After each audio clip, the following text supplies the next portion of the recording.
I'm ready. You sure? I don't care for your tone.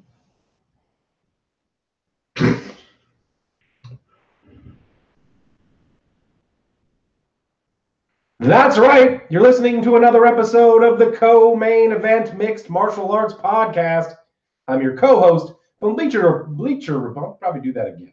I'm going to do that one again. See, when you fuck up, we do it again. Well, it's the introduction to the show. Fuck that up. Yeah. Pretty easy to do over.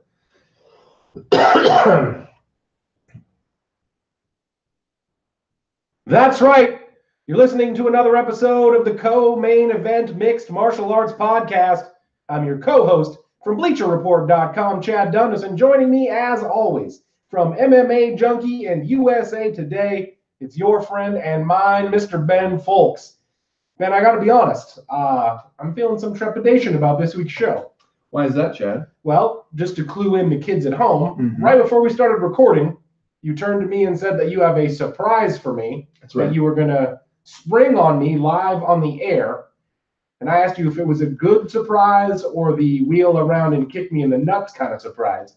And you said that it is somewhere in the middle. That's true. I'd say that's accurate. I'm not going to kick you in the nuts. But I don't know that you would describe this as a good surprise. Okay. Do you want to do that now? Or do I want to keep you guessing? Yeah. Okay. You remember, Chad, the last couple of weeks, I've kind of thrown out there the idea that, hey, you know what we should do is we should do another CME drinking challenge. And we should do it to one of the Affliction events, and we should do it and really do it up like it's 2008 or 9 all over again. I'm familiar with this plan. Do you remember your tepid reaction to this suggestion? I don't need to remember it because I'm redoing it right now. Well, I have decided that I'm done with your hemming and hawing. And I am announcing here today, here's what we're doing. This will be the first ever CME Patreon pledge drive.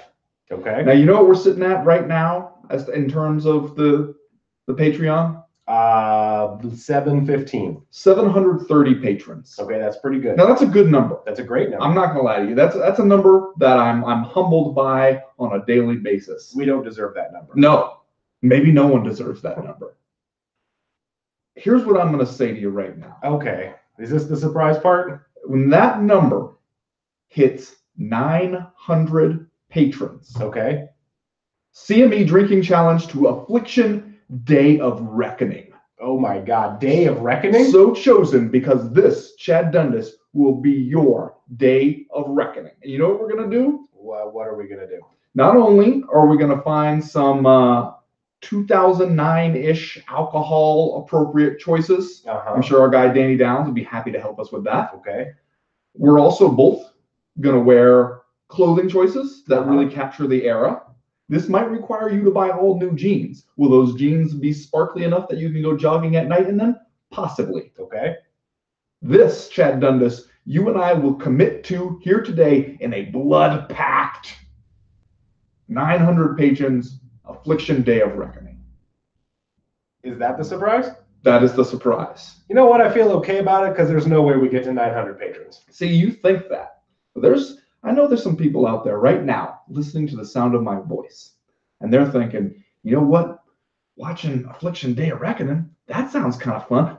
That's the one where Fedor and Andrei Arlovsky, both of them kind of at the height of their powers. That's also the one where Josh Barnett fought Gilbert Eivel, Vitor Belfort fought Matt Lindland, Renato Babalu Sobral versus Sakuju back in the day when that was a thing. Oh yeah, Sakuju. They're also going to remember last time when they did the CME drinking challenge and Chad had to show up with his own gallon of water just to try to fend off the impending hangover? Yeah. Remember how these things, every time Chad does it, seems like it brings him to death's doorstep? Yep, that's a fact. Wouldn't that be fun?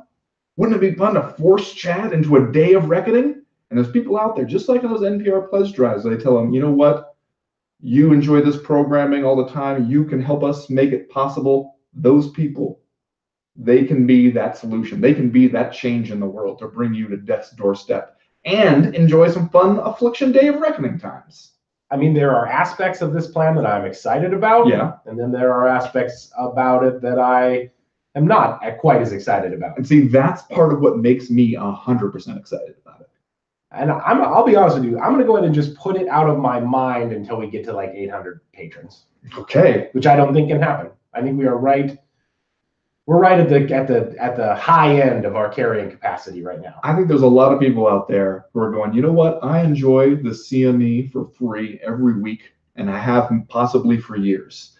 And being a patron of this podcast would help keep it ad-free, help keep it truly independent. So it's two guys just chopping it up, talking about MMA like they would talk to you about it if you encountered them in a local watering hole. And now's my opportunity to really chip in, buy into the system, become a part of the team, and maybe kill Chad Dundas to alcohol poisoning. Okay, yeah, no, that's how do you resist that? That does seem irresistible for everyone who is not me. You know what though? I'm going to do you one better. I think we should think of some other stuff. I think we should go whole hog and think of some Patreon rewards that, in addition to murdering me via old age / alcohol poisoning. I've got some ideas on this one. I got some on the back burner. This is just the tip of the iceberg. Also, I'm just saying, did you know that at Affliction Day of Reckoning on January 24th, 2009, Paul Buentello fought Baby Fedor, Kirill Sidolnikov. Somebody learned you don't fear Paul Buentello. You fear the consequences. You fear the consequences. Well, it's, you know what? It's going to be good to check in with Buentello. I'm excited. That's one of the aspects of this plan that I am excited about. And it's early on in the evening, so you might actually remember that one. We got music this week from our guy, The Fifth Element, a music producer from Fort Worth, Texas. If you like what you hear from him on the show, you can check him out over on Twitter at The Fifth Element, or Facebook.com/The Fifth Element, or SoundCloud.com/The Fifth Element Official. 3 rounds, as usual, this week in the Co-Main Event podcast. And round number 1, John Jones's return to the cage is imminent, and absolutely no one is surprised. He appears to be going about it in the most John Jones way possible. And in round number 2, why does every Conor McGregor press conference turn into a lecture on geopolitics by a guy who has clearly only read the push notifications? And in round number 3, there's good news and bad news about Bellator 206 this weekend. The good news is we finally figured out how to pronounce DAZN. That blew my mind right there. I had no idea. I've been saying DAZN. The bad news, you got to have DAZN to watch Bellator 206. All that plus, are you fucking kidding me and just saying stuff? But first, like we always do about this time, let's do a little bit of listener mail. Listener mail. Jerry, we already got a comment here from our guy Cole Bratcher watching the live stream, and he remarks, I almost feel sorry for Chad, but I don't. See, that's kind of how I feel. God damn it. But I'm mostly excited. First question this week comes to us from our guy Curtis Bouchard, who writes, do you think Thiago Santos could become a capital G guy in the wasteland that is the light heavyweight division? You know what I like about this question? Straight to the point. Yeah. He's not hemming and hawing, giving us a fat paragraph. He's just asking, Thiago Santos, capital G guy, up there at 205 pounds after he goes out and has a pretty fun fight, I got to say, in the main event of UFC Sao Paulo against Eric Anders, your boy. Your boy, Eric Anders. And in this one, your boy came out on the short end of things, despite the fact that he comes in as a short notice replacement here and has some bright moments. Both guys got to do their stuff in this fight, but he ends up getting finished TKO there right at the end of the 3rd round, just before the championship rounds were about to kick off. Gets called off between rounds, which we'll talk about a little bit more coming up here. But Ben, what was your impression here of Thiago Santos, who is really established himself at this point after a long UFC career as kind of a guy who's fun to watch, has he not? Yeah, I also think though that it would be a big help to him and also to me in keeping everybody straight if we all just could get on board with the Maheta, the sledgehammer. Yeah. He's got it tattooed on his damn chest. He sure does. Thiago Santos sounds like just the Brazilian creative fighter. Yes. Like it sounds like there might be 15 Thiago Santoses in the UFC right now. If you told me that was true, I would believe you. Yeah. So that would actually help him. As far as if he is a capital G guy, again, I appreciate what Curtis Bouchard is saying here in the wasteland of the light heavyweight division. Right. But I also wonder what that means, because Are we saying a capital G guy in that he has a chance to become one of the 3 guys who matters at any point in the light heavyweight division? Because I'm skeptical about that. Because while we have recognized that there is not a deep talent pool there, the very sliver of the top is still really fucking good. Yeah. It's just that then there's a major drop off. He has the potential to be somebody who matters within that drop off zone. Yeah. But he also has some, let's say, some gaps that even this fight, even against a guy who took it on short notice and just fought like a month ago, and clearly that caught up to him, even he was able to exploit some of those gaps before, the circumstances of the bout seemed to grab him around the neck and throw him down face first on the mat. Yeah. Here's what I think about Thiago Santos. I think that he can become a guy in terms of, hey, we like to watch this guy fight. He brings an aggressive and crowd-pleasing style to the table, especially if you're going to have him fight down there in Brazil, where every time he throws one of them bungalows, the whole crowd oohs and ahs like they just watched Babe Ruth go yard in a baseball about 500 feet. I think that plays well to his strengths. I think that he's a recognizable guy now that he's got the sledgehammer tattooed on his chest, which frankly, as far as giant weaponry tattooed on your chest in MMA, is maybe the best giant weapon tattooed across someone's chest in MMA that we know of. It's better than the sword. Okay. Let's just put it that way. You're saying better than Brock Lesnar's sword? It's better than the sword that Brock Lesnar has tattooed on his chest. How about the gun on Valentina Shevchenko's hip? That's also okay. Not across her chest, but so I wasn't really considering it in this category. Kind of a quick fire position. Yeah, no, she's got it down there where she might pull it out. I had not thought of this, but doesn't Cody Garbs also have a pistol or something tattooed on him in a way that looks like maybe it's... You could convince me that he has a lot of stuff tattooed on him. All right. If you were like, he has a mace tattooed on him, I believe it. But we digress. Here's what I think is maybe one of the limiting factors about Thiago Santos. I agree with what you have already said. This is a dude that comes out there to throw them bungalows, but he's going to leave some gaps. The other thing I will say, 6'2", 203.7 pounds.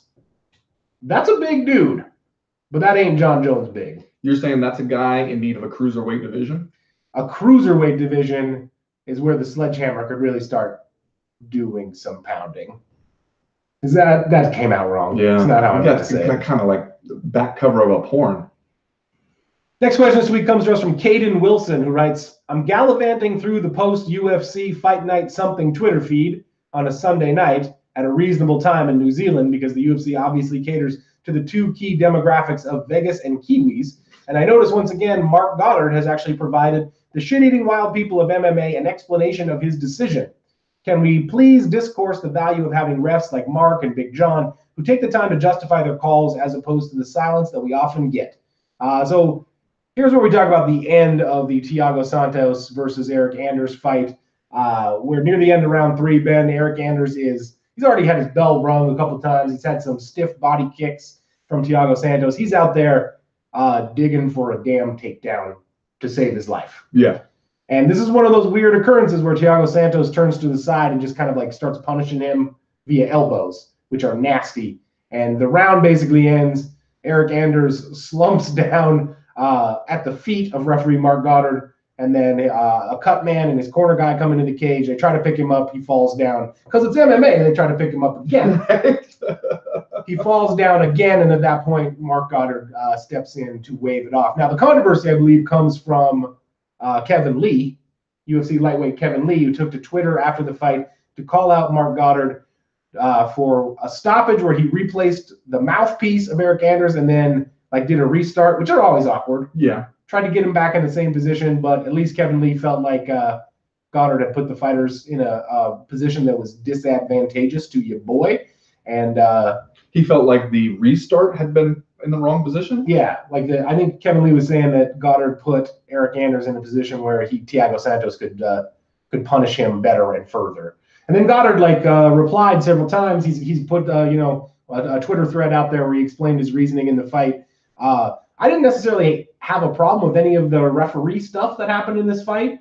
I thought it was admirable for Goddard to step in and call off the fight. The second time, Eric Anders like drops like a bag of laundry. The out there in second the time, cage. you got to, right? I mean, it has MMA, that, man. You got to wait for the second time. that feel of like where your buddies are telling the cops, no, he's fine.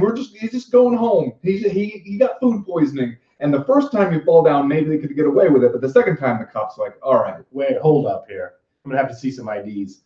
Yeah, so like, I thought Mark Goddard did a pretty good job here at the end. I didn't necessarily see anything wrong with the replacement during the restart, but I wasn't paying that close of attention to that particular aspect of it. I might have to rewatch it.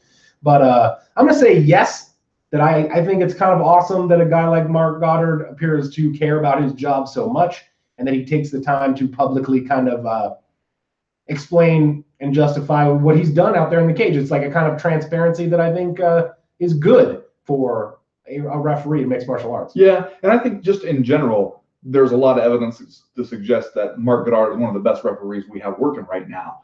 And I like that we get that kind of insight into like, here's what he's thinking. He's willing to have the conversation. Being just open to doing that, it's a good and a bad thing, though. I remember talking to the UFC matchmakers back when Joe Silva was one of the matchmakers, and he was saying how he cannot allow himself to either have social media or to like get on MMA message boards and start listening to what people have to say, because he will find it really difficult to stop himself from arguing with them. And once you get pulled into that, you're going to spend your whole day doing it. Yeah. And I can understand how a lot of refs might feel that way. Like, hey, I did what I did. I'll let my work speak for itself. I don't want to sit here and argue with you guys all day about it, because otherwise it'll just drive me crazy and I won't want to do anything. I can totally understand if a ref adopted that position. I do appreciate Mark Goddard being willing to have this dialogue back and forth with people about it. I also think there's going to be times where you get into a situation where you're maybe explaining stuff that you should just let rest. I do wonder about the aspect about, well, two things about the way this fight ended. For one thing, I always am a little perplexed when there's this urgency to replace the mouthpiece, because you lost your mouthpiece. Yeah. Like, that was kind of on you. Yeah. I can understand when you pick up the mouthpiece and you wait for like a natural break in the action where they're standing there, they're throwing at each other, maybe they take a step back and you're not interrupting anything. But if they're still like in any kind of grappling posture, I just don't understand the rush to replace the mouthpiece. Right.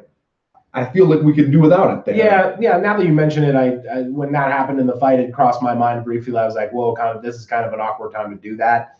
So I agree with you. It does seem like you could wait for the end of the round, or you could wait for a more organic time to step in and put the mouthpiece in. But now we're talking about semantics. True, we are.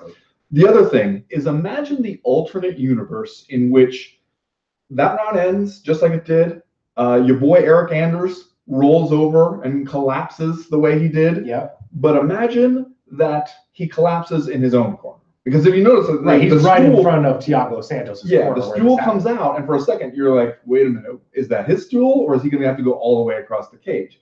And it turns out he's going to have to go all the way across the cage, and he's not going to make it. If that was his stool, would they have been able to get him up on that? And then does the fight continue even when it probably definitely shouldn't? Yeah, I don't have an answer for that at all. He did, like, if you're Eric Anders, he collapsed in what was the worst possible place, because that looks like an awfully big cage when you're in that kind of condition.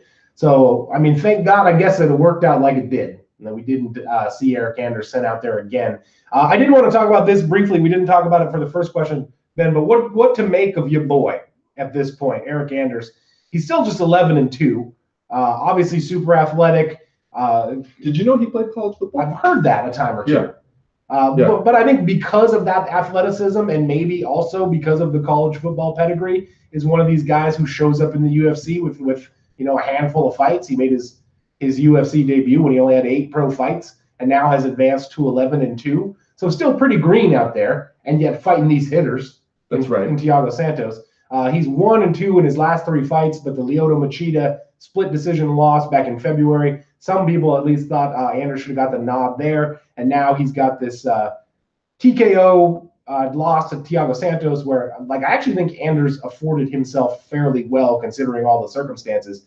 But the guy's 31 years old. Like I said, he still seems like he's a little green out there with only 13 pro fights. How do you think of your boy, who I guess both stepped up on short notice and up a weight class to light heavyweight, albeit to fight another middleweight who was also going up to 205 here. Yeah, I wondered about this afterwards, if it was a case of kind of slaughtering the hog before the feast, basically, before you're really going to get anything out of it. I mean, technically, you do want to slaughter the hog before the feast, but I mean, well before the feast, before the hog is ready. Yeah, because I mean, maybe the best thing you can say about it is nobody watched this shit. Probably. Yeah. The UFC Sao Paulo fight night just did not have a whole lot going for it, and it had like a later start time to the main card. If people were going to skip a UFC, by God, skip this one. So maybe nobody even noticed. But it did seem like, okay, you got this athletic prospect. Maybe you can do something with him. And instead, you take him on short notice a month after he just fought. This was a tough assignment for him. And I mean, on one hand, credit to him for stepping up and accepting it. On the other hand, it did seem a little bit like the UFC's show must go on desperation might have hurt its future prospects. Like you might just be, mortgaging tomorrow for the sake of saving a fight card today. That doesn't really matter in the end. Yeah, no, I agree with that. And that's one of the many downfalls of having this sort of like non-stop, relentless meat grinder of a schedule. Like you gotta break a few eggs, which is kind of an unfortunate analogy, I think. Well, maybe not as unfortunate as slaughtering a hog. Listen, let's just get all the bad analogies we can out on the table. All of the like bad breakfast-related analogies. Yeah. All right. Next question. When you hear the bacon sizzling, somebody better go call the mailman. What? As my journalism dean used to say, Jerry Brown, a fine Southern man, he would like to tell us, you got to put the hay down where the cows can get it. What's that even in reference to? I'm just going to let you think about it for a while. Next question comes to us from Dan Brown, who I assume is best-selling author. Yeah. Dan Brown. Yeah. Good to hear from him. Da Vinci Code author. My dearest dudes, ex-Champy and Chevy Chanks are doing the damn. Wow, is that what we're doing with Valentina Shevchenko now? Because I am into it. Yes, please. Chevy Chanks. Ex-champion Chevy Chanks are doing the damn thing for the strap. Fuck yes. This feels like a Montano traded up. This fight feels like a Montano traded up. As I search my heart's brain to find empathy for Nico's belt vanishing into the ether, I come up empty. The UFC has successfully taught me belts and rankings mean nothing, so fuck it. Let's just watch fun fights and not take the sport element too seriously. Discourse, Jacek versus Shevchenko. See, this is why it pays to have a best-selling author writing in listener mail. You're right, and I think we're all on board with the fuck yes aspect of this, are we? Yeah. Now this is a good thing to do here, and it also seems like the UFC may be just deciding, like, you know what? We really wanted to have Valentina Shevchenko, Chevy Chanks. We wanted her involved in this 125-pound bout. The other person could be kind of TBA as far as we're concerned. In some ways, although Jacek is probably the person you want in that spot, right? It felt like Montano versus Shevchenko was probably just to tee up a championship fight between Shevchenko and Jacek. So it seems like the UFC has just decided to skip a damn step. Right, yeah. Like, let's just cut to the thing we wanted to do anyway. Well, and as far as the searching your heart's brain to find some empathy for Nico Montano in that whole situation, I think you can still recognize that it was in many ways a raw deal for her. For sure. But that doesn't prevent us from admitting that I want to see Chevy Chanks an ex-champion. Right. What do we think about Joanna Jacek here moving up to women's flyweight? She obviously had the back-to-back losses to Rose Namajunas, and then she gets off the schneid by beating Tisha Torres in July at Alvarez versus Poirier 2. We had long thought that she might step up in weight. It was long rumored that was a thing that she might do. Here we have it. I guess you could say she's cutting the line, although I'm not sure that the 125-pound line exists. Yeah, really. It's not much of a line. What do you think her fortunes are there, Ben, considering, the fighting style that she has, where she wards off the takedowns and kind of picks people apart on the feet? Do you think that plays at the higher weight class? Do you think she could be better there? And how do you think she matches up with, I don't want to say her stylistic mirror, but like another talented striker in Valentina Shevchenko? Right, and somebody who she had some trouble against in kickboxing bouts. I think that Shevchenko is going to be a sizable favorite here, and with good reason. I think that Joanna Jędrzejczyk, as good as she is, and as good as she is at the things that she does, I don't see that playing super well against Valentina Shevchenko. I mean, a bigger fighter who can stand there and trade with you is not going to be significantly outworked by you. I think that that's a tough night of work for Joanna Jędrzejczyk. Not saying that it's inconceivable for her to win it. I could maybe see her pulling off fight, but I would see it as an upset victory and a big moment in her career if she could pull off that. Like that would be a major kind of championship comeback for her to go out there and beat Shevchenko. That right now is the announced main event of UFC 231 that goes down Saturday, December 8th at the Scotiabank Arena over there in Toronto. Let's do one more. We got time for one more here. This one from Slick Williams, who writes, Leightus retired, Dunham retired, and the former monster probably should definitely hang them up. Feels strange watching a sport for so long. You see every step of the rise and fall. I remember when Dunham was an unbeaten prospect who got screwed by the judges against Sean Shirk. I remember Leightus's wild fight against Nate Marquardt. I remember when Renan Barão's fighting prowess was only surpassed by his sensual victory dances. Time is fucking cruel. Discourse the quiet legacy these men left, if any at all. So Ben, this is, I think, a good question to answer. I think probably it doesn't take a genius to say that Renan Barão is probably of this trio, the fighter that people will remember the best, obviously being the UFC bantamweight champion. But what about Thales Leightus and Evan Dunham, both of whom were, I guess you could say real solid journeymen without trying to be like insulting. I feel like that's actually a compliment. Like Evan Dunham and Thales Leightus, both super tough guys who are around for a long time, could give anybody that they fought trouble and yet kind of never broke out at the championship level. Right. But like guys like Evan Dunham, one of those guys who made it to the UFC with fewer than 10 pro fights on his record, and then stayed there the entire time, the rest of his career, and was just kind of like a fixture that you could count on. Evan Dunham's going to be around a few times a year, always going to show up, give somebody a tough night of work. And it does seem a little bit, not cruel just in the inexorable march of time sense, although that is cruel to us all in different ways, but also cruel in that, if you put in 10 years or something, 7 or 8 years as the utility outfielder for the Cleveland Indians, there will at least be some people. There will at least be the Cleveland Indians fans will remember you and be like, okay, I remember that guy. He was like an essential part of this era of following the team, even if it was not a great era for the team itself. But I always will remember him and remember his contributions. But in fighting, it doesn't really work like that. Like if you are a middle of the pack, solid all around dude, your teammates remember you. Maybe some hardcore people kind of remember you. But otherwise, it doesn't really have that same, I don't want to say nostalgia, but same fondness for the role players that other sports can have. Yeah. Thales Leightus will probably best be remembered for UFC 97, his fight against Anderson Silva, which obviously he lost by unanimous decision, but he came during that time when Anderson Silva delivered a couple of stinkers. Yeah. And obviously made UFC brass super mad. Thales Leightus helped make Chael Sonnen impossible in a way. Well, that's a good way to put it. I'm sure he would be proud to learn that. He bounced out of the UFC not that long after, but then returned and put together a sizable win streak here during, from about 2010 to 2015, before what you might consider the latter stages of his career, where he went 3-5 and got this win over the weekend over Hector Lombard, who was probably another guy that we could include in this discussion, who has he's fallen on hard times himself here, Ben. He's lost 6 in a row.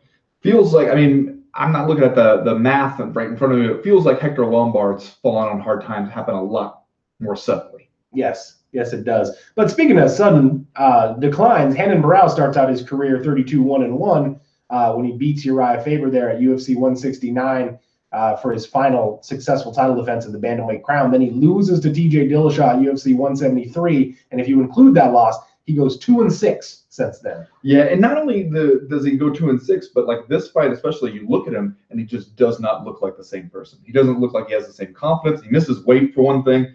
He shows up there. He just doesn't look like he has the same speed or fluidity on the feet. His best moments come when he's just able to take Andre Ewell down and kind of exploit a grappling advantage, but then he can't keep that up the second and third round. I mean, it was kind to him, I think, to call this a split decision, because it looked to me like he definitely lost the second and third rounds and looked bad doing it. And so you wonder, like, what's wrong for one thing, and then where do you go from there? Yeah, and I mean, it might just be cumulative, like wear and tear on the body, being 42 fights deep at this point in an MMA career, despite the fact that the guy's only 31 years old. There's got to be a point where the body is just sort of like says no moss, to make a boxing reference. Well, and I understand what Slick Williams is saying here about time being fucking cruel, and there is something about fighting that the life cycle is so much shorter, it seems, than in other sports, where you see just in a couple of years, it feels like you can go through the whole breadth of like human experience by following one specific fighter, where you see that arc, and it can happen really fast. It can happen over a span of many years, but it makes you kind of appreciate, like, when other people are trying, somebody gets the belt and they're really trying to make the most of it, trying to maximize it. You're like, well, hell yes, I can understand exactly why they would adopt that mentality, because we've seen it with so many other people where you're on top for a minute, you have a cup of coffee with the belt, and then it's over. And that's if you're lucky. That's like a best case scenario. So yeah, like it is cruel, and I don't blame anybody for trying to maximize it when they can. That's going to do it for listener mail this week. If you have a question, a comment, a concern that you would like to air to the podcast in future weeks, you know how to do it. You go to the website co-mainevent.com and click the link in the top right-hand corner of the screen that says email the podcast. That'll get you in touch with us. While you're there, you can sign up for the Breakfast of Champions newsletter. That comes out every Friday morning to catch you up on news and notes that we miss on all the days that we are not recording the podcast. We just added an audio feature to the Breakfast of Champions newsletter. Last week was the first week for that. Probably going to do more of that in the future. Probably not every week. We want to keep the kids guessing. That's right. But you know what we should also think about doing for Patreon subscribers? How about we got UFC 229 coming up, not this weekend, but next weekend, October 6th. Yeah. Maybe Friday, October 5th would be a good morning for the Brunch of Champions, where we get together, have some donuts, watch a live stream of the weigh-ins, and just talk some shit. There you go. Let's do it. As for right now, though, we are going to go ahead and get started with round number one.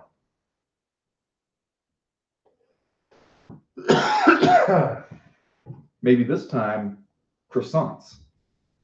What do you say? Do we go down to what you want me to get some croissants and bring them up there? Is that what you're saying? I'm just saying it would be nice if some. You're putting in a request. You're putting in a request is what you're doing. Think of it however you want to. I will. I like the almond. Thank you very much. The almond ones are good. Last time I got to eat an almond one because one of my kids picked that as what they wanted to have for special brunch breakfast, and then immediately decided they didn't like it. Yep, that'll happen. I can't believe we made it through all that segment and you have not talked about going to see the WWE house show in Butte. It was awesome. You know what the thing about the WWE house show is? It relies heavily on the audience knowing what everybody's stuff is. Well, like many of the spots are like, is he going to do his move? And they're like, no, he's not going to do his move yet. And also, since it's not TV, ain't nobody out there going 100%. It's like a small town house show, Butte, Montana. Everybody's kind of going about speed 75%. Where did the wrestlers drink afterwards in Butte, Montana? That I don't know. I saw a picture of Braun Strowman dunking himself in the river. They might have just, they had to go to Billings the next night, so they might have just drove right through. All right, you ready to do this about Jon Jones? I'm ready to do it. Yeah.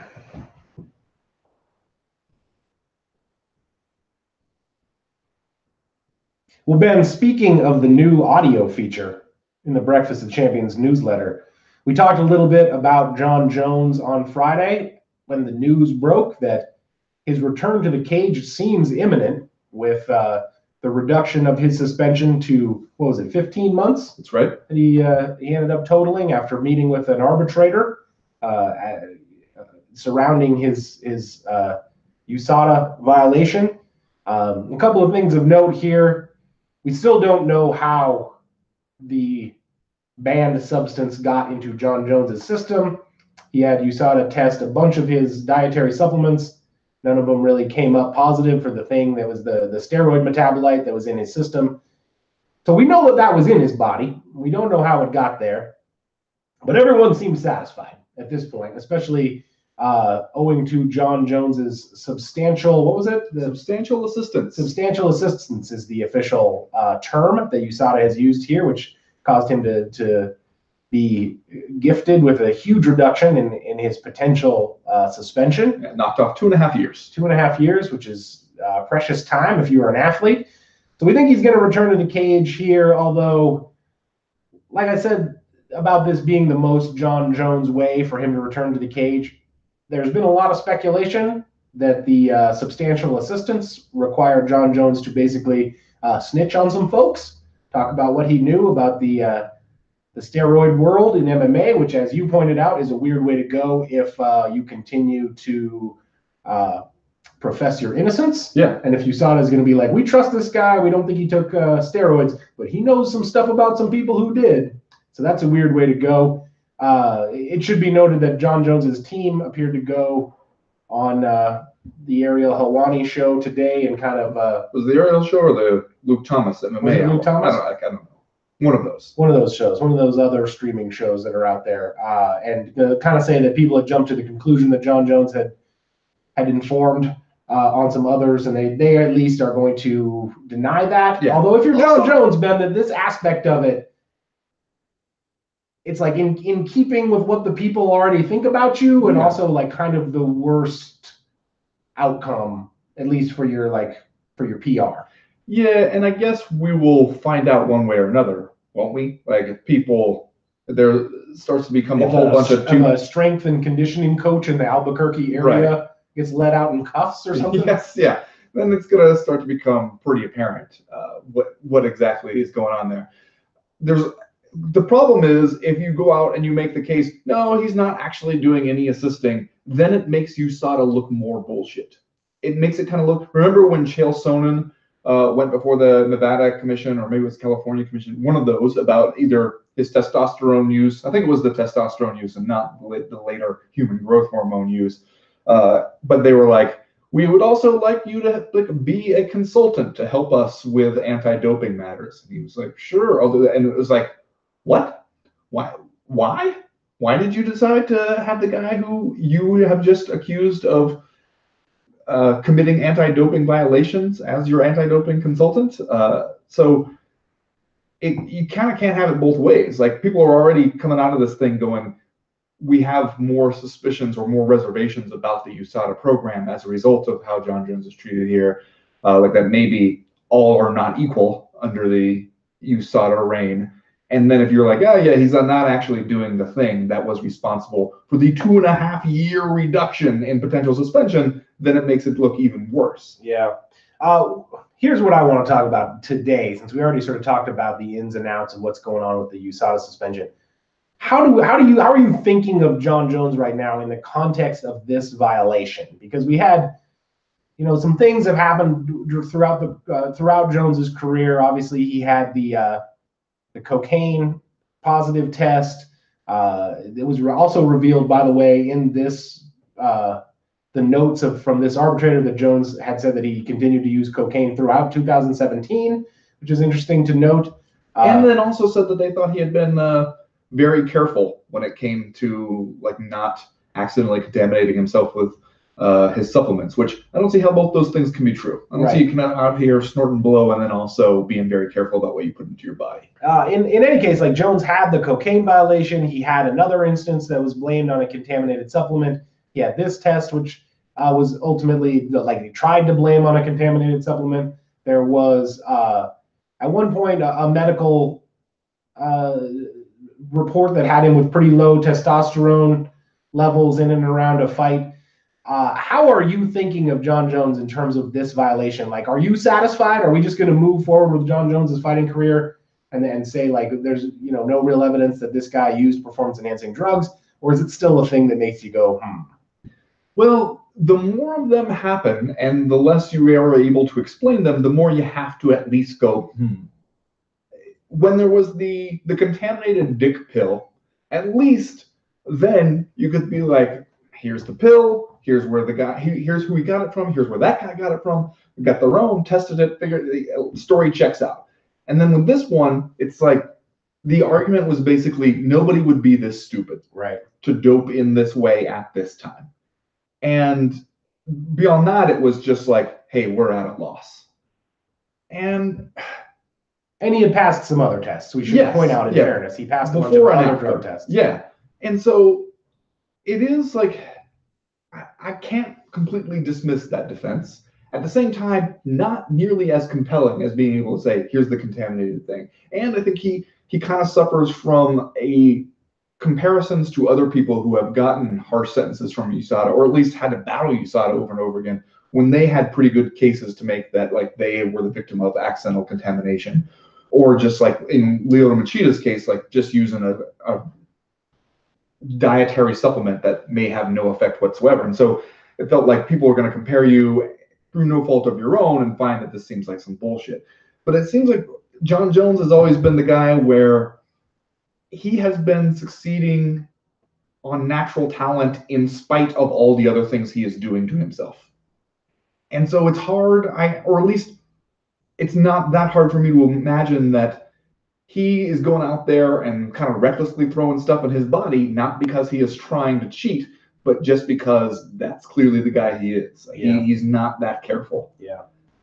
Well, clearly the history of sport has taught us to be somewhat skeptical of all of these, excuses and stories about how athletes get performance-enhancing drugs into their system. I'm pretty sure that Ben Johnson back in, 1984, when he was a sprinter in the Olympics and he tested positive for steroids, later said that a doctor had injected him with steroids without his knowledge. But you fast forward some 20 years and people are basically still making that same excuse. Overeem used that same one. Yeah.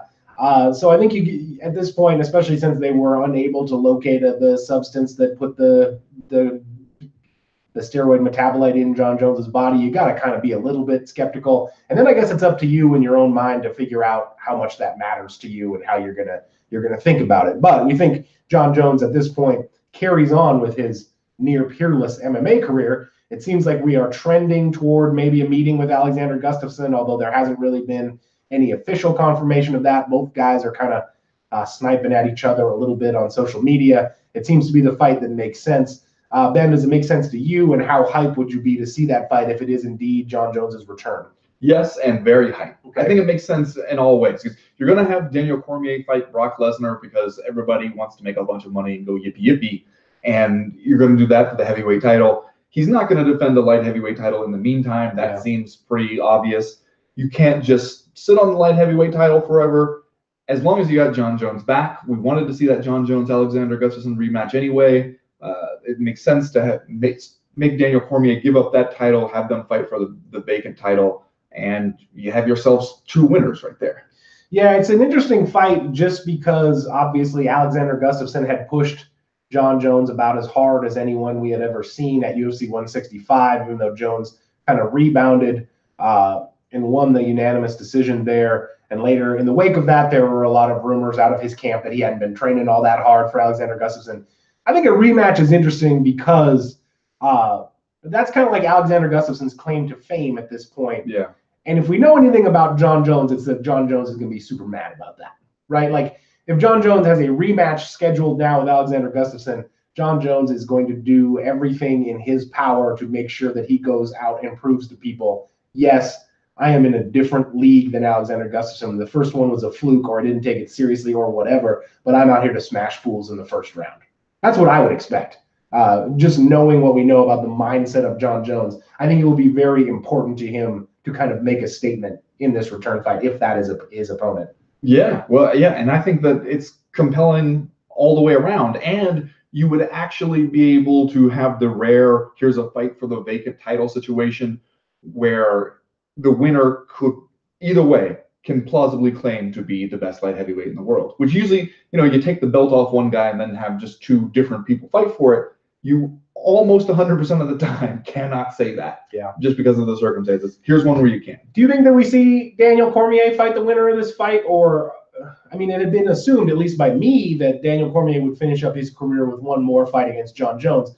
At this point, I'm starting to wonder if the Brock Lesnar fight is the end game for Daniel Cormier. What's your inkling at this point? Do you think that Cormier sticks around long enough to fight the winner of this fight? It's tough to say because I think that it's one thing for him to tell himself right now, hey, I'm going to do this Brock Lesnar fight.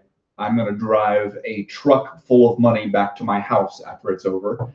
And then I'm going to call it good because, I'll have reached the end point I set out for myself. But when they come knocking on your door and be like, how about another truckload to fight the winner of John Jones versus Alexander Gustafsson, especially if it's Jones, and, you have those two losses that Daniel Cormier, a super competitive guy, would like to avenge, I think it's going to be tough to say no to that. Yeah, I agree with that. All right, well, let's do Are You Fucking Kidding Me, Ben? And then we will move on to round number 2. I know we have something of a joint Are You Fucking Kidding Me this week. Yeah. Have you seen these? I saw them from Jason Cruz on Twitter. Yeah, me too. These screenshots from Dana White's deposition and the ongoing MMA, FA kind of related lawsuits here, the antitrust lawsuits against the UFC. Paints a certain kind of picture about what's going on in Dana White's head. It sure does. Why don't you read the first one, and then I will read the second one here. This is where he's being questioned here by an attorney. Mr. White, I'm handing you what I've marked as Exhibit 115. So I guess if you don't know, is it fair to say that as you sit here today, that even though you received approximately 9 or 10% of the now hundreds of millions of dollars of distributions that we've seen, that you don't know how the company was paying for those distributions? Dana White's answer: I told you, I'm the fight genius. I'm the promotion genius. I told you that yesterday. That's what I do. It's the only thing I care about. And as long as I do the only thing I like and care about, the whole thing works. So the answer is no. Dana White, the answer is no. Again, the question here was, you don't know how the company has been affording to pay you, like where that money to pay you hundreds of millions of dollars, this 9 or 10% of the hundreds of millions of dollars. You don't know where that money has been coming from, do you? And his answer was, I'm a genius. Am I kidding me? Are you kidding me? All right, here's my favorite. This is the attorney continuing to question Dana White about Zuffa profits for 2009. He says, here's the attorney. Okay, and what was the amount of distributions that were made to you and the other owners of Zuffa for the period ending December 31, 2009? Dana White's answer, $305,000. Question, are you sure that's correct? Answer, no. Question, because if you look at, and then Dana White cuts in, it's wrong.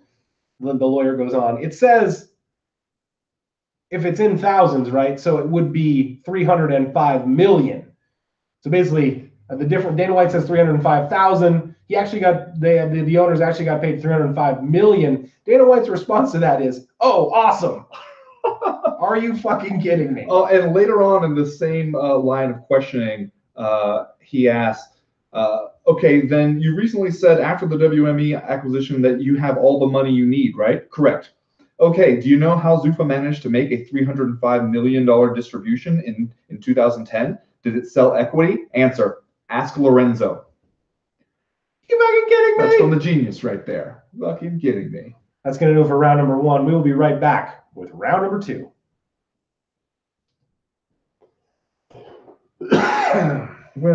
When somebody asks you a question, they're like, do you know where your money came from? And your answer is, I'm a genius. And then their follow-up is, so you don't know. And you have to go, yeah, that's right, I don't know. I mean, it's... Do you not maybe question the premise you were operating from there? Just a little bit? Well, then he's got the money, though. Like, he has that money. So that proves what a genius you are. If you got the money.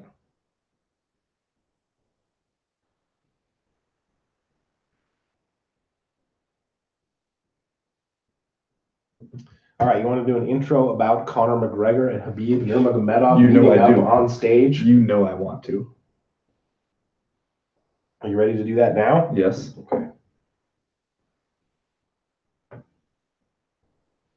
Chad, I sat there and I watched the entire UFC 229 press conference from New York City on last Thursday. And you know what I came away thinking? I can't even guess. I came away thinking, my God, this fucking whiskey thing is really going to work, isn't it? Anybody else in MMA starts their own line of spirits. Anybody else, it's a disaster. Yeah. It's a terrible idea. It is meme fodder. It's a running gag for years afterwards. Conor McGregor does it, and it at first seems like it's going to go that way. And then he manages to use a press conference as an extended commercial.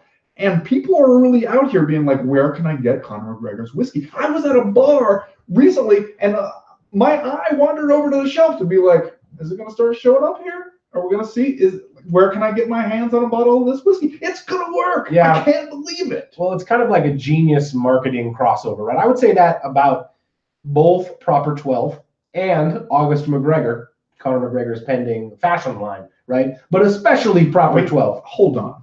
Back up. What did you just say? August McGregor? He has a fashion line? Yeah, high-end like men's clothing, August McGregor. Why is it called August McGregor? I don't know. That's just the name of it, man. High-end men's fashion. Yeah, I believe like But this. really tight pants? I believe the stuff he was wearing on stage during this press conference is from the August McGregor line. Like when he stepped up after the stare down, when he stepped up to have his picture taken, he was like, make sure you get my shoes in because they're August McGregor. Like these will be coming out soon. Well, son of a bitch. It's genius because even if you don't like Conor McGregor, let's say you're a fight fan, but Conor McGregor's not your favorite guy, you're probably still going to try the whiskey, right? Like, I mean, it's whiskey for one thing. If that's kind of in your wheelhouse, you're still going to be like, okay, I'm going to try the Conor McGregor whiskey. And if you're a person who works a professional job and you got to have some nice shoes and you're also a fight fan, even if you don't like Conor McGregor, you probably still want to check out the shoes. And the whiskey seems reasonably priced from what I've seen. I hadn't looked at the price, but I'm not really all that surprised to hear it. But you're right. It does seem like at least one of those two brand crossovers, brand expansions are going to work out. Which, hey, man, good for Conor McGregor. Like as we discussed pretty recently, the guy's spending habits seem to be in line with his earning habits. So all the money that guy can bring home for his burgeoning family, now that we know he and Dee Devlin are going to have a second child, more power to him as far as I'm concerned. Well, and then he goes out there with a press conference and he's doing all the things you expect. Yeah. And for one thing, like for better and worse, let's say. Right, sure. Well, that's the deal every single time. Yeah. Mark Raimondi, I believe, asked the first question at this press conference, didn't get all the way through the first question before Conor McGregor interrupted him to complain about how the fans weren't allowed in and that he didn't get what he wanted there. Which, in retrospect, man, he was right. Like, yes, absolutely. As I will tell you this, as a professional journalist, when I started showing up to UFC press conferences, I thought it was so weird that fans were invited. Because, like, that's, if you want to have a fan rally, that's fine. But, like, it's not really a press conference anymore if you start inviting fans in there. Like, if you go to a college football post-game press conference after a game, the room is not full of yahoos yelling hook 'em horns, right? Like, it's just the media and the people that they need to interview. So I thought that was real weird that the UFC did that. And if you want to, like, get deep in some conspiracy shit, you could question whether or not that they did it on purpose to, like, make sure that nothing of import ever happens at a press conference. But, like, then you get this Conor McGregor-Khabib Nurmagomedov press conference where there's no fans there, and it's real weird because it's just quiet in there while Conor McGregor is up on stage running his shtick. Yeah, and a part of your brain, because we're so used to seeing this shtick, it's like seeing a sitcom where you're used to hearing the laugh track, and when it's removed, your brain kind of like automatically adds it. Right? He'll say something, and there's a part of me like that can almost hear the yahoos going, yeah. Because there were several lines where you were like, okay, that is a Conor McGregor line right there that's going to land with the yahoos, but they're not there. I hope that when the story of Conor McGregor is written after his career is over, that he is accurately remembered as a high volume trash talker. Because, like, when you read if you read a story about the press conference, you're going to get the highlights. Like, Conor McGregor's best zinger is going to be in the story. Mm-hmm. But when you watch the full press conference, man, there's a lot of throwaway garbage in there also. You gotta run a lot of stuff up the flagpole, see who salutes it, you know? Yeah, he's casting a wide net, let's say. Like, for instance, when he might just throw in a these nuts remark. He might, and he did. Yeah. In fact. What do you make of when we launch into a weird geopolitical aside about the history of Dagestanis and Chechens and whether you're showing the appropriate respect to Vladimir Putin or not? My take on it after watching it was that this is Conor McGregor's thing, right? Like kind of like the raptors in Jurassic Park, always testing the fences to see if they're still electrified and never testing the same place twice. That this is kind of one of the things he excels at, is that he is going to look around for your spot. And then based on your reaction when he finds it, he's going to keep needling that spot to get at you. And it seemed like that's what he was doing here. And maybe you got to work a little harder with a guy like Khabib, because there's not a whole lot going on there, like as far as that you can see on his face. Yeah. And Conor McGregor has a weird habit of taking it to nationalism also. Remember, like he's done this before. Oh, yeah. Like, he basically did the same thing to Jose Aldo. So like it's not necessarily a surprise to see him broadly take on the political ins and outs of the Caucasus region. But at the same time, like when it starts to happen, I'm sitting at home and I'm just like, oh my God, we're going to do this, really? And yet, like if you are trying to get in the head of Khabib Nurmagomedov, which I have said in the past is a thing that I didn't think Conor McGregor would be able to do, that's the one way, maybe, that it's going to work. Because maybe you could also talk about the Prophet Muhammad, if you want to really go that far. Yeah, and there were some weird moments at this press conference, both where Conor McGregor tried to give the whiskey to Khabib Nurmagomedov. It was his birthday. Because it was his birthday. And then when he refused to take it, telling him, I bet you're a buzz at party, you're right backwards cunt. Yeah, which, now there's a good line. Yeah. But yeah, he's good at it, man. I think I told the story on this show, but like when I interviewed the profile writer Chris Jones, who had written the Esquire profile about Conor McGregor, which was one of the first things where Conor McGregor really broke through in the mainstream, because Chris Jones asked him almost as a throwaway question, like, how would you do against Floyd Mayweather? And Conor McGregor was like, I would choke him out immediately. But like Chris Jones, who's like a really good profile writer and a guy who has interviewed almost everyone, like lots of celebrities, Justin Timberlake, et cetera, he was super unnerved by the time he spent with Conor McGregor, because he felt like Conor McGregor had done that to him. Like almost without even knowing it, like Conor McGregor picked up on Chris Jones's insecurities and like kind of like picked him apart because of it. And like Chris Jones told me that after that interview with Conor McGregor, he went home and like made a bunch of changes in his life, because he felt like he was so unnerved by his experience of being around Conor McGregor. What were the insecurities that he's picking on? Like basically like being out of shape, like like Conor McGregor, like basically marching to the beat of his own drummer, because they were in New York kind of walking around, and this was before Conor was really famous. But he said Conor McGregor was just like walking down the middle of the street at times in like lower Manhattan. And Chris Jones would be like, why are you, Conor, maybe you want to walk on the sidewalk instead of in the middle of the street? And Conor was like, why? Like, I never agreed that was the rule. Like, everyone else is just sheep walking on the sidewalk, and I'm just going to walk wherever I want. See, that's one where you might be taking a good idea, like a little bit too concept. No, I agree. But like the overall, like Chris Jones's overall takeaway from it was like, wow, I'm just a pussy. And Conor McGregor like does everything that he wants all the time and like just gets away with it. He also had Conor McGregor choke him unconscious, which I think was, contributed to his feeling that like Conor McGregor could kill him at any moment. Okay. Just like felt unnerved by it, I guess. I can see how that might be an unnerving experience all the way around. Did we do anything to sell the fight here? Does this sell the fight? Does any of this, like, are we more interested now in Khabib McGregor because of we ended the press conference with a long debate about how many languages everybody speaks? Well, I think that most of the people who were even aware of this press conference were already going to buy the fight, right? Like, I think that's the thing I'm still wondering about right now, is it feels to me on all levels like the UFC is on autopilot. Like here's normally where it would have been a good time to have like either a big fight night event or like a good Fox event, something where you could spend the free event advertising the monster pay-per-view you have coming up. And they did advertise a lot during the Sao Paulo fight night, but again, I'm not sure how many people watch that Sao Paulo fight night, man. Right.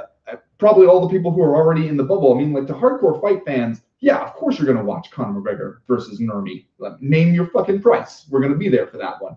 But it's the other people you have to get, like where you have to reach out and remind them, hey, remember Conor McGregor? Remember how he was exciting and you got into that whole idea? He's got a fight coming up. It's 2 weeks.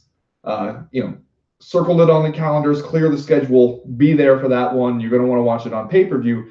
And it doesn't feel, at least, like the UFC has really gone all out for that. It seems like it's just relying on, like, Conor McGregor is going to do all the work himself. And that's what you saw at this press conference. They basically put him up there on an empty stage. Yeah. No fans there to make it feel like it's a big, huge event to really pop every time he says something. Nervy's not giving you much. He's not going to give you much. Right. It's all Conor McGregor got to do it. I mean, he did a really good job of doing that, in that setting. But I still wonder how you're going to sell 2.5 million pay-per-views that way. Yeah, it's interesting that they keep kind of quoting that number, like that they're on target for or on pace for 2.5 million pay-per-view buys.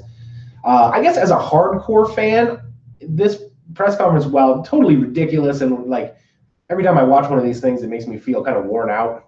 By the time it's over, I'm just like, oh God, thank God that's over. You look worn out. Like in retrospect, the fact that it did seem like Conor McGregor was able to unnerve Khabib Nurmagomedov in some ways, like when he brought up Vladimir Putin and asked him to talk some shit to Vladimir Putin, and suddenly Nurmagomedov was like, I don't understand your English.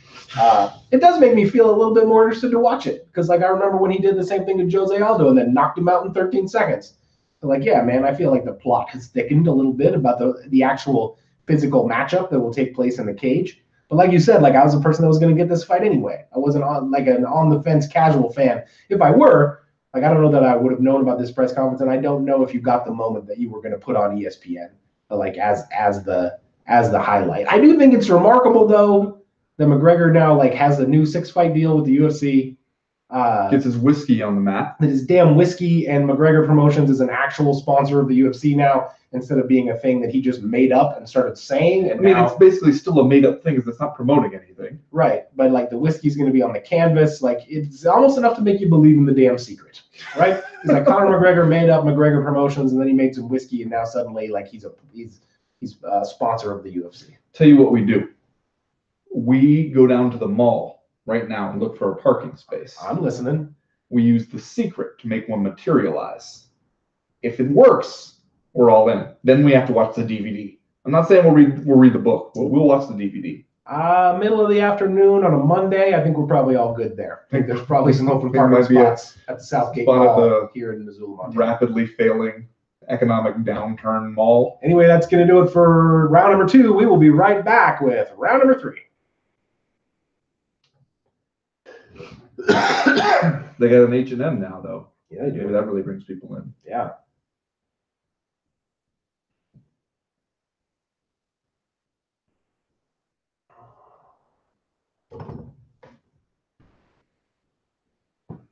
You know that I put my phone on Do Not Disturb this week? You wanna fucking medal? Yeah, I want you to praise me. Yeah. Well, we'll see.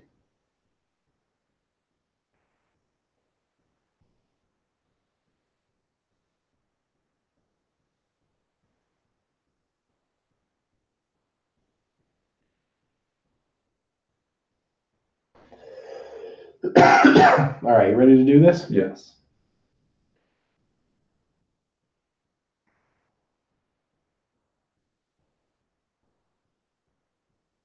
Well, Ben, as we start this final round, I'm just going to run down the main card from Bellator 206 because it's a good fight card right here, man. Your main event is champion versus champion. Gegard Mousasi against Rory McDonald for the middleweight title. You also got Rampage Jackson against Vanderlei Silva going off at heavyweight in what is referred to as a heavyweight feature bout, which, despite the fact that I think we know all these guys' limitations, we're still going to watch. Douglas Lima versus Andrei Koreshkov. Aaron Pico against Leandro Higo. And then you got Kerry Melendez against somebody named Dakota Zimmerman there to be the curtain jerker. But especially in the the top 3-4 fights on this card, this is one that hashtag would watch. Oh yeah, hashtag would watch. And therein lies the rub, does it not? Yes, it does. Because we were just talking less than a year ago, I have to say, about how the thing that was cool about Bellator was that they would put on these cool fights. You didn't necessarily have to follow the damn thing with a magnifying glass like you do with the UFC to keep track of the ins and outs. And when you wanted to watch it, there it was, free on the Paramount Network. You could either set the DVR or just click on over there, have yourself a fine Saturday night. Kind of no strings attached. Yeah. Strings are attached now, Ben, because we have to get DAZN to watch Bellator 206. Okay, first of all, I need you to explain something to me. The letters are DAZN. How is that DAZN? Well, as I told you before we started recording the show, Ben, DAZN actually produced a video, social media video, about how to pronounce DAZN, where they had many athletes who take part in leagues and events that are on DAZN try to pronounce it. Many of them did, in fact, say DAZN or DAZN, or however we used to say it. And then at the end, someone nailed it, said DAZN. So, like, not a bad video to try to explain how to pronounce your terrible name. But I don't know, man. Like, I feel like I'm up to my neck in streaming services at this point. Do you know how you have a bad name for your streaming services? That you got to make a video with a bunch of people who work for your streaming service and they can't pronounce it? That is correct. Also, like, I understand how everybody likes to do fun things with the names of their companies, and for a while, and it still continues now, like the thing to do is to just like capitalize weird shit or sometimes like lowercase weird shit and then continue to enforce that, like anytime it's written out, as if like we're all supposed to agree that like, oh, your name is all in caps anytime we write it, fine, whatever. But I want to draw a line here, because the brain rebels at this, at DAZN, Yeah, DAZN, spelling DAZN, because the sounds that you want me to make just aren't in there. They're just not there, Chad. Yeah. Duh, okay, you got me. D-A, duh, fine. Zone, it's not there. It is not present. Yeah. Plus, DAZN sounds like a place you would rent for your kid's birthday party. Yes, absolutely. They would have, we're going to go down there. We're going to play some Papa Shot at DAZN. Yeah, they got go-karts. They definitely got go-karts. Maybe some big room full of trampolines where you can kind of jump around. Oh, that'd be nice. An arcade where none of the games really work. They got laser tag at DAZN? Yeah, they probably have like a shitty old school laser tag field where, again, like it might work, but you might also just pay $5 for 10 minutes and it's not going to work. Yeah, or you're going to play some air hockey at DAZN, but like the little digital scoreboard at the top of the thing, a couple of the lights are out, so you can't exactly tell what the score is until the thing just shuts off at some point. Is this a bad move for Bellator, Ben, considering what we were talking about, that like the thing that was cool about Bellator was that it was free on cable and you could watch it whenever you want? Spike rebranded to the Paramount Network, which I think raised everybody's eyebrows. We weren't totally sure as to what the future of Bellator was going to be with the Paramount Network. Now suddenly this is probably going to be Bellator's biggest card of the year, and they want you to go chase down DAZN and, like, I assume, sign up for some kind of subscription. Is this a bridge you are willing to cross to watch Bellator 206? And would it be if you were not like contractually obligated by your job to watch it? See, that's the thing is, you're asking me, will I cross this bridge? Yeah, because I have to, and I can get reimbursed. Would I, as a fan, as much as I want to see some of these fights on this? Man, I don't know. Like, it feels to me like Bellator is in the position where it's climbing up. It's climbing up the ladder. And especially on a weekend like this, where you can have this one all to yourself. You have a good fight. You have a better fight card now than the UFC had last 2 weekends. And this is your opportunity. But I don't feel like Bellator is at the place right now where it can afford to be saying, you know what, now we're somewhere else. You got to follow us somewhere else, and you got to pay extra for it. Yeah, and it's like a fly-by-night streaming thing that no one has ever heard of. Yeah, which, for all you know, will be gone in a matter of months.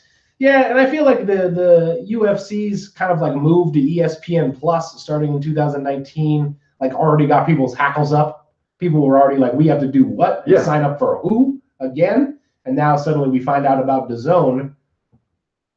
How many different streaming services do you pay for? Like viewing streaming services? Like in total? Yeah. Well, I have the Netflix. Okay. I've got Amazon Prime. Okay, I got those. As you know, they signed me up for without asking me. Yep. It turned out to be an extremely cagey Then you find move. out The Americans is on there, and you're like, okay. Yep. So I got those. I got regular satellite TV still because I got to watch Fox Sports 1. Dish Network, that's what you got? I got Dish Okay, Network. I got that too. I've dabbled in, I actually just signed up for ESPN Plus because my beloved Montana Grizzlies were on the road playing Western Illinois, the Leathernecks, 2 weeks ago out of the Missouri Valley Conference. And Missouri Valley has a deal with ESPN Plus. So the only way you could watch it was if you signed up for the free trial, the free 7-day trial. And you figured I'm going to need this anyway? Yep, I signed up for it. I actually went on and tried to cancel my trial membership after I'd watched the game. Couldn't figure out how to do it. So eventually I was saying like, it's not very easy to unsubscribe? Yeah. Unlike the Breakfast Champions newsletter? So eventually I was just like, shit, I guess I'm going to let it ride to 2019. That's how they get you. I'm kind of on and off with the Fight Pass. I can't remember if I have that right now or not. As you know, I'm kind of against the idea that we all sign up for Fight Pass and then just pay $9.99 for it every single month, even though there aren't very many live events on there. I believe I'm off WWE Network at the moment, although I did have it for a while. So I guess my answer is a shitload, Ben. Yeah. I've also dabbled in Sling TV now and again. Okay. How about Hulu? You do Hulu? I don't have Hulu, but like it kind of eats at me, to be honest with you. There's some nights where you're laying there awake in bed going, I should get Hulu. Well, I want to watch Atlanta, which I haven't been able to watch. It's on Hulu. It's fantastic. We got some good friends that are in the television show making business, and all their shows are on Hulu. Castle Rock. Castle Rock, yeah. So like, yeah, man, like it's crossed my mind, but like, oh, you know what else I have? Apple Music. I have Apple Music, which is it's kind of like Spotify. You can get any song you want and download it to your phone, which is actually kind of awesome. But yeah, man, I think as evidenced by the fact that I can't even fucking remember them all, I have a lot. And see, I think most people are in a similar boat. And so when Bellator comes along and says to you, like, hey, we're the #2 MMA organization. Like, we should be feeling grateful that you want to watch us at all, but now we're going to make you go through this streaming service that has a name that doesn't make sense. The feeling that I get is kind of like, it's too much, man. We've reached a point where I can't with the streaming services anymore. Not everybody can have their own damn streaming service. Yeah. It's just fragmenting the audience so much, and it feels like everybody, like especially in Bellator's case, it feels like you are moving away from the let's try to get better and more attention and like try to narrow that gap with the UFC, and now you're moving into like the cashing out phase a little bit, and before you are really ready to be there. And as a viewer, it just feels like you really got to make a strong case to me for me to add one more streaming service. Oh, I agree. And the only way it makes sense to me is if internally the writing is kind of on the wall at Paramount Network. Like if you think you're going to be on Paramount Network for forever, for the foreseeable future, I think you stay there. Like the only way that DAZN makes sense to me is if internally at Bellator people are like, we're not going to be on Paramount forever, for very much longer. Can we talk about the fight for 1 minute? By all means. Who you like here, Rory McDonald or Gegard Mousasi? Have you thought about it enough? I mean, it's hard for me to go against Gegard Mousasi in his own weight class. Yeah. I mean, McDonald could pull it off, though. He could. It would not be a huge surprise to see him become the champ over there at Bellator. If he does that, how do we think of him? Is he the top welterweight in the world? Is he in the same conversation as your Tyron Woodleys of the world? You know, I just wrote a thing about this because if you think about it, if he goes up there, first of all, he already has a win over Tyron Woodley. Yes. So I'll beat your ass unless you Roy McDonald, and then maybe I won't. Maybe you will win a decision. Is that the B-side to I'll beat your ass? Yeah, that's the remix. Is I'll beat your ass unless you're. Is that it's like Rory McDonald's going to put out some weird ambient synth pop where he talks about that? The first line that you hear is Rory McDonald's voice going, "Usually I don't do this." If he goes up there and he beats Gegard Mousasi, then he has claimed the Bellator welterweight title, the Bellator middleweight title, and took it off a guy who exited the UFC on a winning streak and who had a plausible claim to maybe being the best middleweight in the UFC when he left. And he went like up a weight class and beat that guy. And then he's going to return to the tournament, the Bellator welterweight Grand Prix, in which he puts his belt up for grabs in every single round of the tournament. If he goes through all that and still emerges as the champion afterwards, I think that will really put some pressure on our kind of like mode of thinking about Bellator versus the UFC, where we kind of think of it as, oh, you exited the UFC on 2 losses, therefore we kind of closed the book on you. And if he can come through all of that with 2 belts still, I think it's going to challenge a lot of those assumptions. Now that you lay it all out like that being Rory McDonald's schedule, that's amazing. Yeah. And like, if you are Bellator, you motherfucking need a dude like Rory McDonald who's going to be both good and do all of that shit. Yeah, and like the guy where you got to talk him out of trying to get into the heavyweight rank. Too bad it's all only going to happen on DAZN, which I feel like is like fucking Krypton or something. I'm still saying Dazn. It's an alternate universe. I'm not going along with this. All right, let's do Just Saying Stuff, Ben, and then we'll get out of here for this week. Ben, what is your Just Saying Stuff? Jed, did you see that with his rear naked choke victory on the prelims in the UFC Sao Paulo, Charles Do Bronx Oliveira is now the UFC all-time submission victories leader? Hard to believe, but yeah, I did see that. I'm just saying, eventually I assume maybe there's a point when I'll be able to accept this as being like a statistical fact. But right now, and for the foreseeable future, whenever somebody tries to tell me that like the answer to the trivia question, who has the most submission victories in UFC history, is Charles Oliveira, I'm just saying a part of my brain is just going to go, nope, can't be true. That cannot be true. Just saying. Ben, I'm going to read this quote from George St. Pierre, who popped up in an interview with Fansided this past week. I love to read it because it's vintage George, and I think the people will know what I'm talking about when I get through with it. Okay. Here's his quote. I have to choose carefully what is my next move, for at this point, I am with cementing my legacy, and it is not a straight line. I have to check what I can gain, what I can lose. That is why when I fought Michael Bisping, it was a win-win situation from both sides. If I were to lose, I lose, but if I win big. So it was good.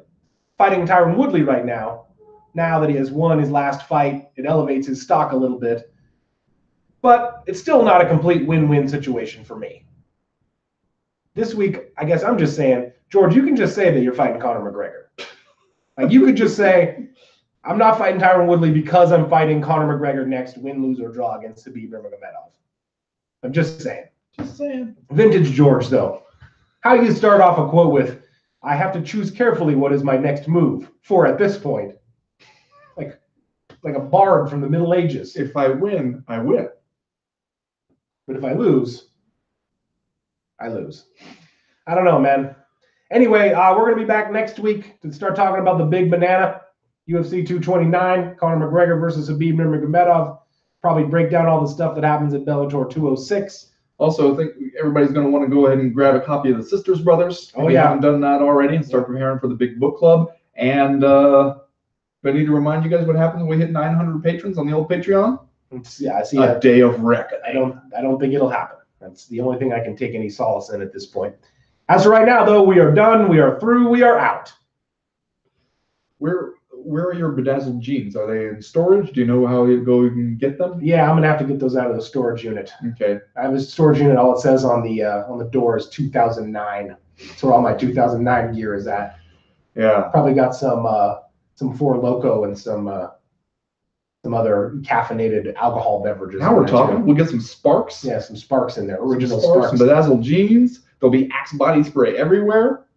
Day of reckoning. Oh yeah, you walk in the door of my 2009 storage unit and you just get sprayed from the top down with Axe body spray. I have it rigged up, automated. Kind of like a booby trap. Yes, it's a booby trap, man. It's a booby trap. Well, that's it for our live stream. Thanks for joining us, everybody. And I think we're all really looking forward to the day of reckoning. I think I can go ahead and I can speak for us both.